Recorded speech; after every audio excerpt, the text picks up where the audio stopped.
요한복음 12장 예수의 발에 항유를 붓다. 12장 1절 유월절 엿새 전에 예수께서 베다니에 이르시니 이곳은 예수께서 죽은 자 가운데서 살리신 나사로가 있는 곳이라. 12장 2절 거기서 예수를 위하여 잔치할세 마르다는 일을 하고 나사로는 예수와 함께 앉은 자 중에 있더라. 12장 3절 마리아는 지극히 비싼 향유 곧 순전한 나드 한 건을 가져다가 예수의 발에 붓고 자기 머리털로 그의 발을 닦으니 향유 냄새가 집에 가득하더라. 12장 4절 제자 중 하나로서 예수를 잡아줄 가롯 유다가 말하되 12장 5절 이 향유를 어찌하여 300데나리온에 팔아 가난한 자들에게 주지 아니하였느냐 하니 12장 6절 이렇게 말하면 가난한 자들을 생각함이 아니요 그는 도둑이라 돈궤를 막고 거기 넣는 것을 훔쳐감이러라. 12장 7절 예수께서 이르시되 그를 가만두어 나의 장래할 날을 위하여 그것을 간직하게 하라. 12장 8절 가난한 자들은 항상 너희와 함께 있거니와 나는 항상 있지 아니하리라 하시니라. 나사로까지 죽이려고 모의하다. 12장 9절 유대인의 큰 무리가 예수께서 여기 계신 줄을 알고 오니 이는 예수만 보기 위함이 아니요 죽은 자 가운데서 살리신 나사로도 보려 함이러라. 12장 10절 대제사장들이 나사로까지 죽이려고 모의하니 12장 11절 나사로 때문에 많은 유대인이 가서 예수를 믿음이러라. 예루살렘으로 가시다. 12장 12절 그 이튿날에 명절에 온 큰 무리가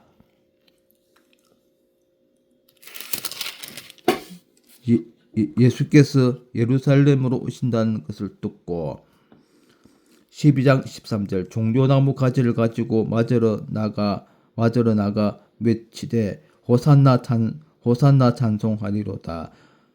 호산나 찬송하리로다. 주의 이름으로 오시는 이 곧 이스라엘의 왕이시여 하더라.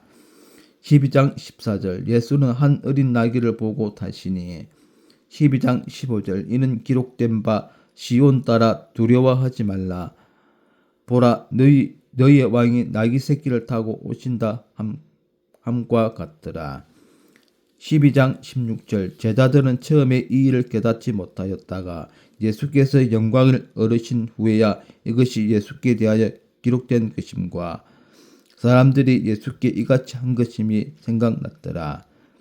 12장 17절 나사로를 무덤에서 불러내어 죽은 자 가운데서 살리신 때에 함께 있던 무리가 증언한지라. 12장 18절 이에 무리가 예수를 맞으면 이 표적 행하심을 들었음이라.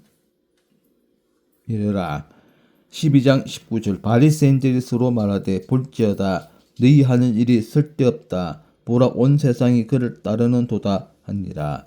인자가 들려야 하니라.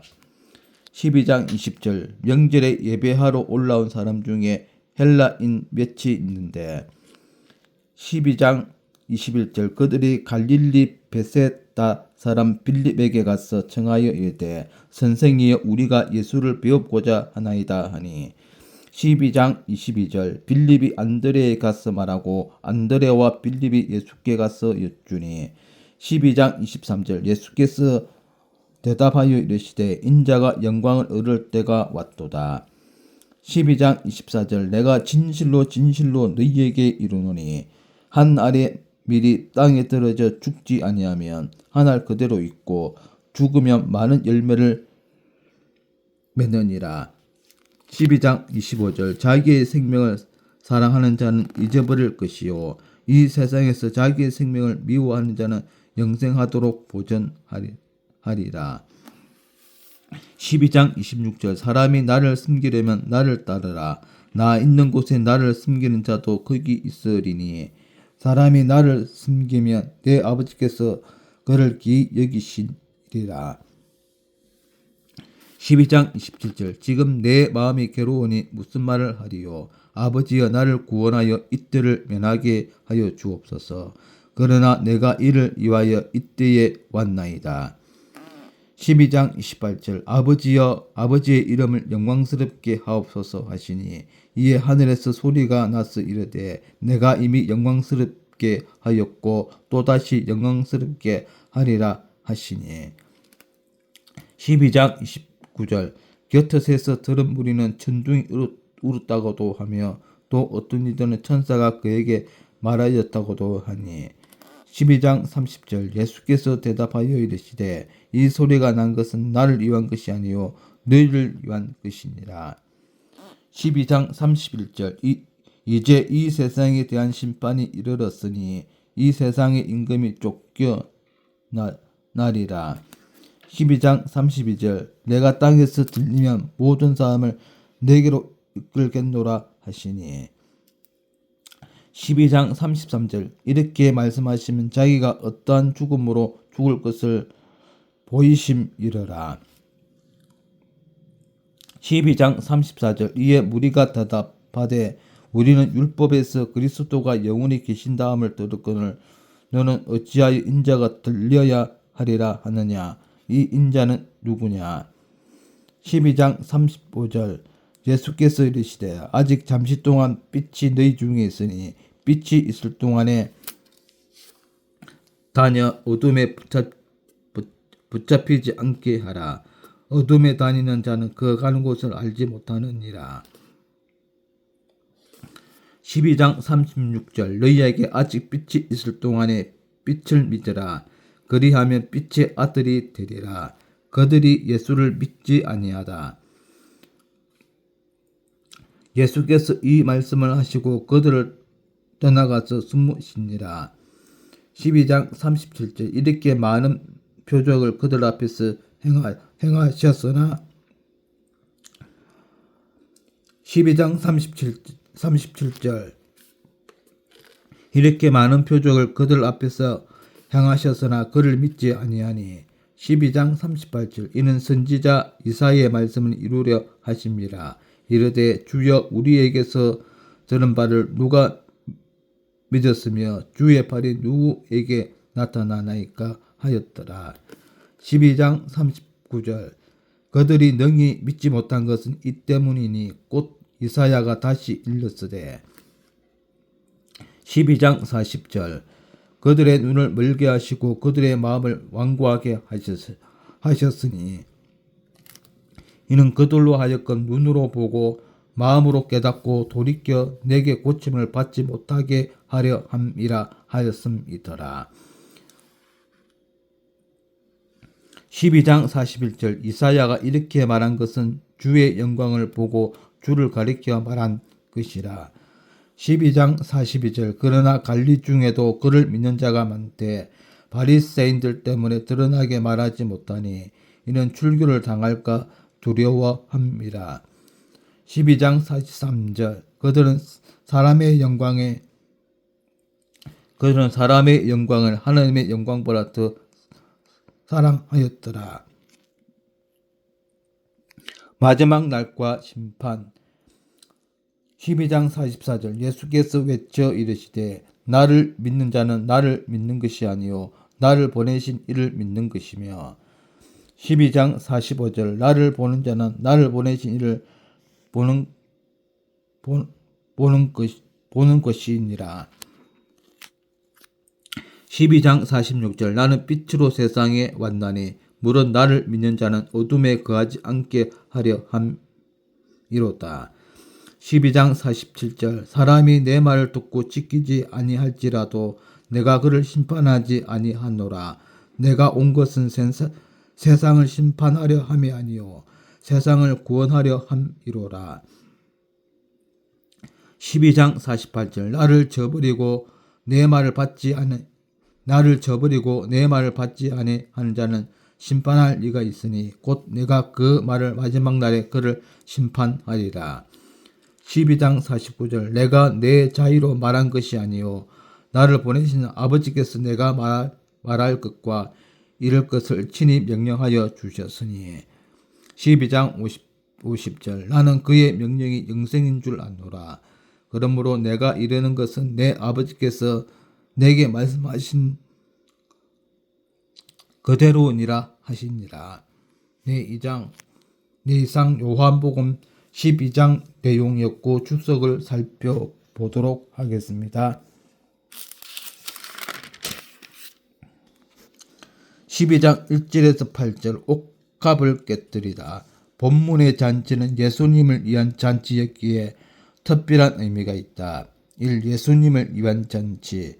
부활한 나사로가 너무나 감사해서 은혜를 보답하고자 또한 주님을 위로해 드리고 싶어서 마련한 잔치였다. 마르다는 시종 여일 봉사하고 있었고 마리아는 주의 발 아래 앉아 그의 말씀을 듣고 있었다. 이는 존경의 표현이요 제자도의 실천이기에 예수님께 칭찬을 들었다. 이 값 있는 나드 한 건, 그 후에 나드 한 건을 예수님 발에 붓고 자기 머리털로 닦았으니 나드는 인도산 뿌리에서 생산되는 항류로서 목이 긴 옷값에 넣어두었다. 그 값은 노동자의 1년 임금에 해당하는 300데나리온이었는데 마리아는 자기 결혼을 위해 준비했던 모양이다. 나사로는 부활의 산 정거로 예수님과 함께 앉았다. 3. 깨어진 옥합. 옥합을 끼어 예수님께 부은 사건은 마리아의 고상한 행위를 보여준다. 그것은 감사의 표현이요 예수님의 장례를 준비한 것이요 아낌없는 봉사였고 영원히 기억될 아름다운 행위였다. 이 행위에 대하여 가롯 유다는 하나의 낭비로밖에 보지 않았다. 그러나 예수님의 평가는 극구 칭찬이었다. 마리아의 옷값을 깨뜨리는 모습은 주님을 사랑하는 구체적인 표현임을 알 수 있다. 12장 20절에서 36절 하늘의 미랄. 본문에서는 예수 그리스도께서 미랄의 교훈을 언급하고 있다. 1. 주님이 영광을 얻으실 때 예수님은 내가 진실로 이르노니라고 반복해 말씀하시는데 이는 아멘이란 뜻이다. 간절한 소원을 표현하고자 할 때는 진실로라는 말을 사용했다. 제일 먼저 예수님은 때에 대해 언급을 하셨다. 즉 인자가 영광을 얻을 때가 왔도라라고 했고 요한 2장 4절에 보면 그 어머니에게 내 때가 아직 이르지 아니했다고 했다. 또 그의 형제들에게도 말했다. 그런 주님이 여기서는 때가 왔다고 하시는데 이는 미랄의 해답에서 잘 나타나고 있다. 이 하늘의 밀이 썩을 때 이는 예수님 자신에 관한 비유적 교훈이었다. 이는 두 가지 의미인데 하나는 인자 대신 예수님은 대속의 제물로 반드시 죽어야 한다는 것이고 또 다른 하나는 그의 죽음은 풍성한 영적 주 거둔다는 것이다. 하늘의 밀은 예수님 자신이고 땅에 떨어진다는 표현은 그의 십자가의 죽음을 뜻한다. 본문의 뜻은 그리스도보다 자신의 생명을 더 사랑하는 자는 그 생명을 잃게 될 것이요 반대로 자기의 생명보다 하나님의 은혜를 더 사모하고 예수께 더 관심을 가진 사람은 하나님께서 영생에 이르도록 그 생명을 지켜주실 것이라는 뜻이다. 하늘의 미랄이 땅에 떨어져 죽으면 많은 열매를 맺듯이 우리들도 많은 열매를 맺는 삶을 살아야 한다. 네, 이상 12장 44절에서 50절 나를 믿는 자. 주님은 그리스도를 믿는 신앙은 하나님을 믿는 것과 연결됨을 밝혀주셨다. 이 빛 대신 예수님이 세상의 빛으로 왔다고 하심으로 빛의 군원이심을 입증하셨다. 빛은 언제나 어둠과 대립되는 개념이다. 이것은 세상이 어두운 죄악 세상에 있음을 전제한 말씀이다. 그러면 예수님은 어떤 면에 세상의 빛이 되셨는가? 그는 하나님을 보여주신 계시 자체이시고 용서의 치유, 위로 복을 가져오신 분이시다. 이 구원자 되신 예수님을 떠나선 누구도 구원과 생명과 천국을 발견할 수 없다. 그러므로 빛이 되신 주님을 믿는 자는 길을 잃지 않고 절망과 좌절에 빠지지 않는다. 주님의 초립은 구원이 목적이요 재림은 심판이 목적이다. 인간을 구원하시는 수단이 바로 하나님의 말씀이다. 왜냐하면 믿음은 말씀을 들으면서 나기 때문이다. 3. 심판과 영생의 주님. 하나님의 심판의 기준은 예수님의 말씀을 거절하고 무시할 때 그 말씀이 양심을 심판하고 그 사람의 감사하지 않음과 배신을 정죄합니다. 그래서 예수님은 그 교훈이 생명과 영생을 가져다 준다고 하셨다. 내가 자의로 말하지 아니하고 나를 보내신 아버지께서 주신 것이라고 하심으로 그의 하나님 되심을 나타내셨다. 우리의 신앙은 예수를 빛내시며 구원자 되시고 영생과 심판의 주님으로 믿는 것이다. 이상 요한복음 12장이었습니다. 오늘도 즐거운 하루 되십시오. 아멘.